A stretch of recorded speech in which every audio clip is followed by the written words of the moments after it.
Hello, welcome to the Pound Trader, a YouTube channel where I make my regular analysis on the GBPUSD, the only currency pair that I trade. So this week we'll be looking at the trades that I was able to take April week 3, 2023. Now, I am just going to start off by saying that it was not a good week for the British pound. Now, I'll just go to the DXY very quickly just so that I can explain myself and probably other people who trade the pound. Let me know. So you can see, guys, the DXY is, it's approached this key level once again, very strong level. It broke to the upside and then it came back to retest, and now there doesn't seem to be any bullish momentum to go to the upside. Now, once we approach this level, it really caused a lot of consolidation on the GBPUSD. So this is where we were at over here. So on Monday, I was looking for buys because, as you can see, I adjusted my trend line just a little bit. This was on Friday. I think it closed around there. Yeah, so I was looking for buys still because we were still making higher highs and higher lows. All right. So normally when I go to my 1 hour, I put a different color for my highest point of the previous day and a different color for the lowest point of the previous day because I'm an intraday trader, and then I look for zones over here on the 4-hour time frame. All right, so on Monday I was looking for buys. As you can see, I was on the trend line here, just waiting and seeing what would happen. So we're just going to start by playing this. Now, typically when I'm looking for buys, I like to see either a double bottom like this and then a bullish candle around here, then take it up.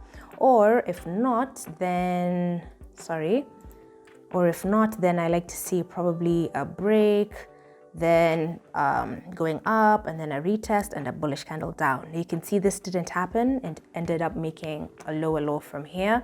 So I did not get an opportunity this day. Yeah, and it just went down, and then that was Tuesday. So on Monday, it was a 0 for me. All right, so adjusting our zones again, I'm gonna change this color very quickly. Here we are.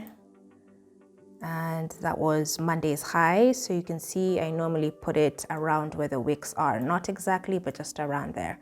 And then we had a zone around here as well. So here we go on the 4-hour as well. Went down again to make a sort of double bottom. This is also why I was convinced to still be looking for buys. You can see this level did not break. Okay, so on Tuesday, I was looking for either something like this and then a retest and then down. I made a video of me looking at something like this because last week we had a situation like that, right? You can see over here, we had that, then a bullish candle, and then it went up. So I was sort of waiting for this to happen, and let's play it and see if we got it. All right. So you can see the pound has a similar way of moving. Yeah. So once again, that happened, which was good. So I was waiting for a buy opportunity. So guys, as I said, I don't trade past the New York overlap or past New York session. This happened just about after New York session. I saw this bullish candle here, but I also didn't really like how it closed almost at the same level at this one. Yeah, I hope you guys can see it, this candle here. If it was slightly bigger, I would have taken that entry if I traded past 9, because that's also what we had around last week, a big candle over there. But since that didn't happen, I waited for the next day. So Tuesday was a 0. This is sort of like the disadvantage of trading on the 1 hour, guys. But I do like the 1 hour because it gives more stronger and accurate, printed candles. All right, so I'm also going to change the color up here to black. All right, and if you go to the 4-hour, you can see that was the double bottom that formed there. Okay. So Wednesday, I was waiting for, sometimes I put my level over here because this was the Asian low. So sometimes I do move my levels to somewhere there. So I was waiting for a bullish candle around here, like a double bottom again, and then take it up. So let's see what happened. Oof. All right. So guys, I'm not going to lie to you. This is where I entered my trades. This is where I entered. This bullish candle there, I put my stop loss around, I had around a 52 pip stop loss. And you can see I was stopped out. So even a 1 to 5 isn't bad. I have a rule in my strategy. If a stop loss is more than 55 pips or 50, I'll target a 1 to 5. All right, so you can see here, I was stopped out. Oh, another confluence also as to why I took this trade. We had a 38.2 candle bounce here, as you can see, and also a big break above the previous high. So I hope I'm making sense. Yeah, so I was stopped out here, unfortunately, but that is life. So Wednesday was an L for me. All right, now let's go to Thursday. Okay, so Thursday, so adjusting my zones here again, change the color. Okay, and change these ones to black so you can see the previous low was around here, previous day's low was around there, and the previous high was around something like this. And so another zone of mine was around there. I also use previous day's high to draw my zones. Okay, so this is now Thursday. So I was a bit upset, but it's such as life.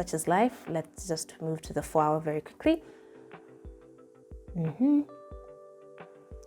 So he came up for a deeper retracement. Now, one thing I learned from taking my trade is that I should learn to probably put wider stop losses, especially if the retest was a bit shallow, because if I put my stop loss below the 61.8, I would have not been taken out. So here, if I put my stop loss at least below here, I would have probably had a chance.